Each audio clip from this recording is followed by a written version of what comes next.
บายดีกับสวัสดีFCที่ฮักทุกท่านยินดีต้อนรับทุกท่านเข้าสู่ช่องเกตแก้วสาวลาวเนาะพี่น้องมื้อนี้สาวสีกะสำหรับคลิปในมื้อนี้เนาะกับมาพบกับสาวสีอยู่ในช่องสาวเกตแก้วเนาะพี่น้องโผช่องนั้นโผช่องนี้อยู่ ยูทูบเบอร์เถื่อนเนาะพี่น้องมื้อนี้สาวสีกะจะมาเลาะบุญบั้งไฟเนาะพี่น้องแต่ว่าตากะจะเจียๆน้อยๆนึงแล้วเพราะว่าเริ่มเมาแล้วเนาะพี่น้องเดี๋ยวสาวสีมื้อนี้เนาะสาวสีจะพาทุกคนไปเบิ่งงานบุญบั้งไฟอยู่ในประเทศลาวนํกันว่าจะเป็นแนวใดเลาะนำยูทูบเบอร์สาวลาวเนาะพี่น้องว่าจะเป็นแนวใดเดี๋ยวเราไปติดตามรับชมไปพร้อมๆกันเลยเนาะไปกันเลยมาเที่ยวบุญในมื้อนี้เขาก็มีงบอยู่ที่35 55 65 85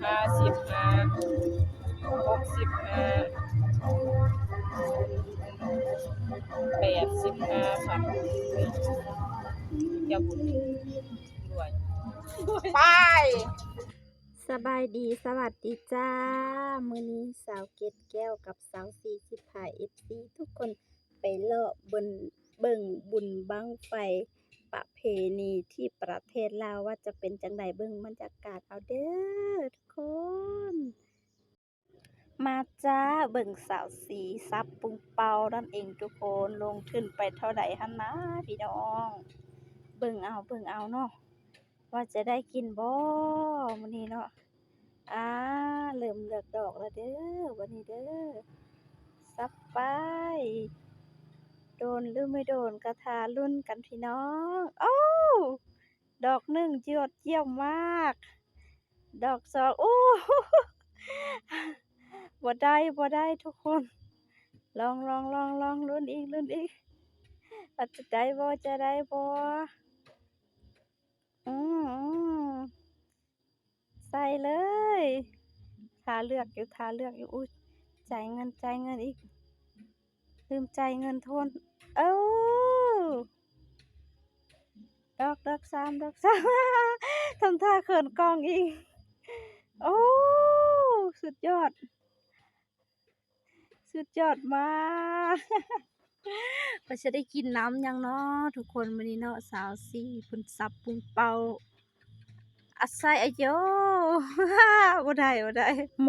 าบัดนี้ถึงตาเราแล้วนะได้งบ20,000 กีบนั่นเองเด้อ PFC ครั้งแรกในชีวิตที่ว่าซับปุงเปาเนาะเกิดมาเป็นสาวบ่เคยซับปุงเปาจักเทื่อโอ้ยมื้อนี้ก็เป็นปลาเป็นบ่อไปอีกแล้วเนาะอายผู้บ่าวหล่ออีกโอ้ยเนาะอุ้ยดีใจเป็นบักคักเกิดมาครั้งแรกในชีวิตก็มาซับปุงเปากันเนี่ยโอ้บ่ได้อายบ่าวเด้อเนาะใจจะละลายเขินนักเขินหนาโอ้ยไส้โอ้เออเพิ่นดีใจโอ้ยปานนำในมหาสมุทรทั้งโลกเนาะอันซับปุงเปาใดนี่เนาะ PFC เอ้ยมาสอนนี่เด้อคือว่าเฮงไฮแท้เนาะผู้ใดที่ว่าซับปุงเปาเก่งทุกคนอัดยาไปคนละทิศคนละทางทำท่าแตก3หน่วยอีกอุ้ยอายเขาเด้นะโมตัสสะภะคะวะโตอะโลโลโลโลอู้เสียบ ไม่ได้แดกหรอกตอนนี้ก็ถึงตาสาวสี่บ้างแล้วด้าว่าสิได้หยังบ่ว้ายทางเกียมทางท่าซับโอ้สุดยอด ยอดเยี่ยมมากโอ้ตาสามว่าสิได้กินหรือบ่ได้กินเนาะมื้อนี้เนาะใจของสาวสีจะละลายแล้วเห็นผู้บ่าวหล่อนี่บ่ได้แล้วใจเป็นตึกเป็นตักเด้อ เอาไปเอามาซับปุงเป่าบ่ได้กินจักน้ำจักตุกสุดท้ายก็เพิ่นก็ได้แถมให้จึงได้กินน้ำตุกเดียว2คนทีนี้ก็บ่ยอมแพ้อีกได้มายิงปืนอีกเนาะทุกคนเนาะเสียงบไปเท่าใดบ่ฮู้เลย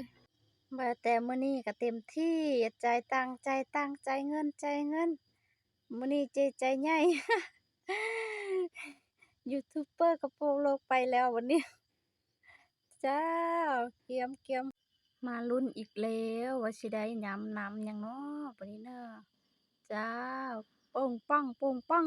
ใส่เดี๋ยวนี้ทุกคนเบิ่งในการเลือกก็ฮู้ละลายแล้ว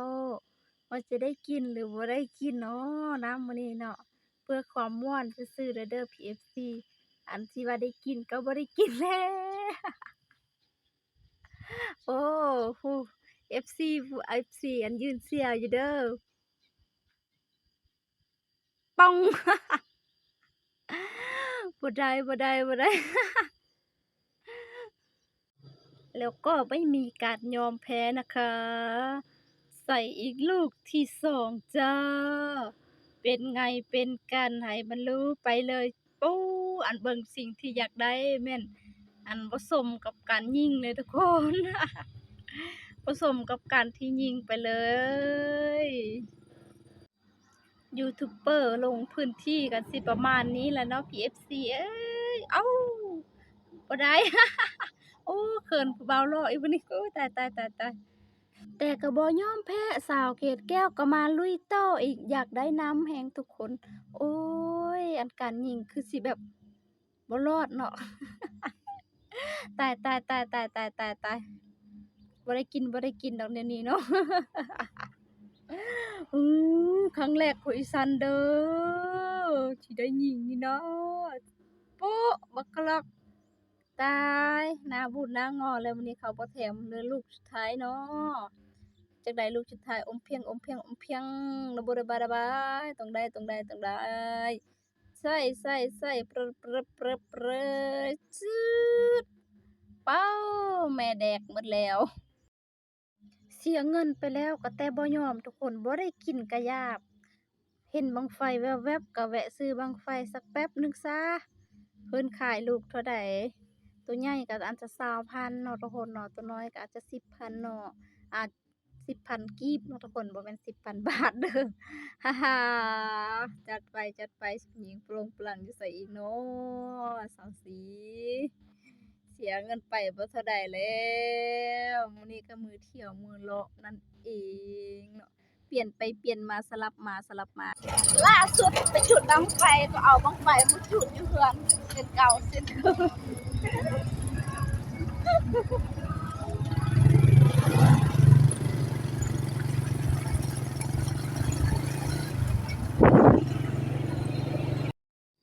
อันนี้ก็เฮาก็มาจุดอยู่เฮือนแล้วจ้าเบิ่งถ้าสิก็รู้เรื่องหัวลาวเลยซ้อเสียวจะขึ้นบ่ไป